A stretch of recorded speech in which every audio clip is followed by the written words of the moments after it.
शीत ऋतु की संध्या में इन जलती हुई लकड़ियों पर हाथ तापना किसे नहीं भाता। कितने पहर बीत जाते हैं इन लकड़ियों को चिटकाते घुमाते, पता ही नहीं चलता। ये लकड़ियां पहले जलती हैं, फिर हमें ताप देती हैं, फिर राख बन जाती हैं। बताइए, ये अग्नि उत्पन्न कहां से होती है? उत्तर सरल है, इन लकड़ियों में से। फिर बताइए, ये राख कहां से उत्पन्न होती है? उत्तर वही है, इन्हीं लकड़ियों में से। अब अग्नि और राख दोनों लकड़ियों से उत्पन्न होती है। अब सोचिए, अग्नि जो इन लकड़ियों को जलाती है, और राख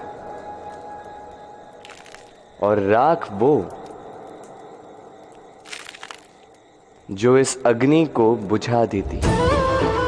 कुछ समझे?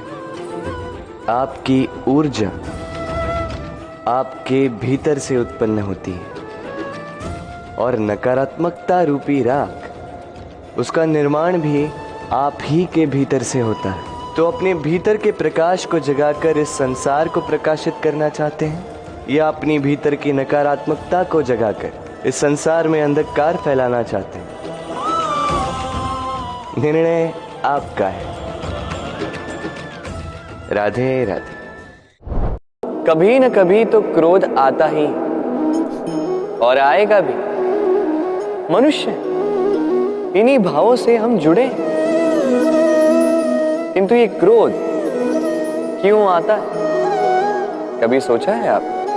ये क्रोध तब आता है जब हमारे मन के अनुसार कुछ ना हो। जैसे कभी कोई हमारी बात ना माने, या कभी हमें पराजय प्राप्त हो जाए। किंतु इन सारी परिस्थितियों में आधार एक ही है कि कहीं ना कहीं, किसी न किसी स्थान पे हम दुर्बल हैं। क्रोध जन्म लेता है हमारी दुर्बलता से, और फिर वो हमारी सबसे बड़ी दुर्बलता बन जाता है।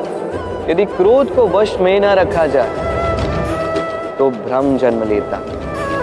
यदि भ्रम को वश में न रखा जाए तो विवेक व्याग्र होने लगता है, और यदि व्याग्रता को वश में न किया जाए तो व्यक्ति का तर्क ही नष्ट हो जाता है।